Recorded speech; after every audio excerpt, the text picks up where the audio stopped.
Hi everyone, I'm Olivier. I'm a business student with a passion for LGBT marketing. Welcome to the Queer Marketing blog. If you've ever wondered how to spot truly LGBT-friendly businesses when making purchase decisions, or if you're looking for a new inclusive workplace, this video is for you. Today, I'll walk you through the Human Rights Campaign's Corporate Equality Index 2020, CEI for short. Visit my blog if you're not sure what that is. I've included the link in the description.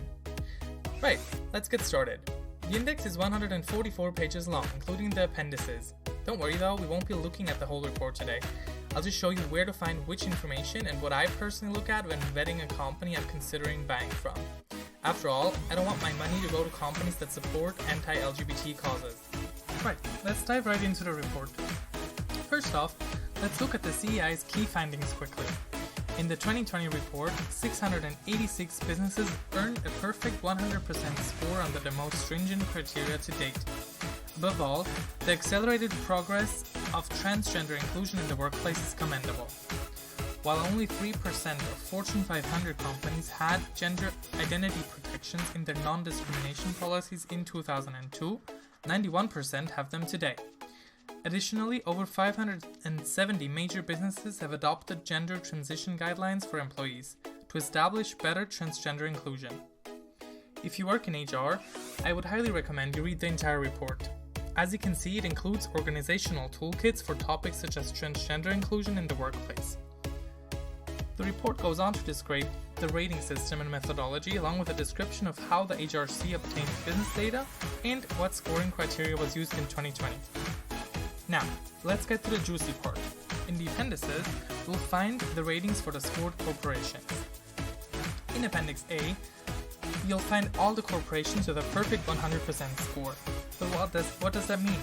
Some key criteria for a 100% score include non-discrimination based on sexual orientation and gender identity for all operations, including suppliers and corporate philanthropy, equal benefits for same-sex and different-sex spousal benefits, equal health coverage for transgender individuals, internal LGBT training and education, and more.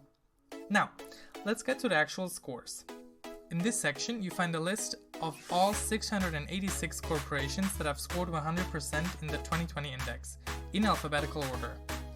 The document also shows last year's rating. This is always very interesting, as some corporations have taken massive steps from year to year to improve their ratings. Considering that criteria become stricter every single year, this is pretty impressive. You can also see where the companies rank in the Fortune 1000 list. Next, let's look at Appendix B, for all the rest of the corporations. You'll see that the HRC gives out half credit for some of the criteria mentioned earlier. This is made visible by the partial bullet points, as you can see here. The gray bullets, as you can see for example here, show ratings for corporations that haven't responded to repeated invitations to the CEI survey.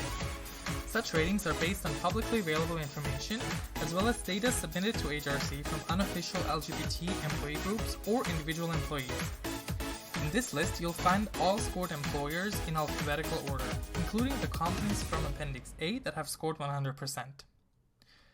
In Appendix C, the same corporations are listed again, but this time they are ordered by industry, with descending scores from best to worst. This makes it quite easy to find corporations even if you've forgotten their name.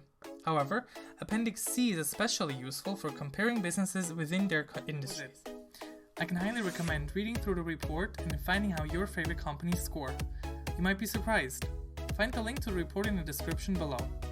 Let me know in the comments where your favorite company scored, if you are surprised, and how a good or bad score might change your consumer habits going forward. Thank you for watching, commenting, and sharing.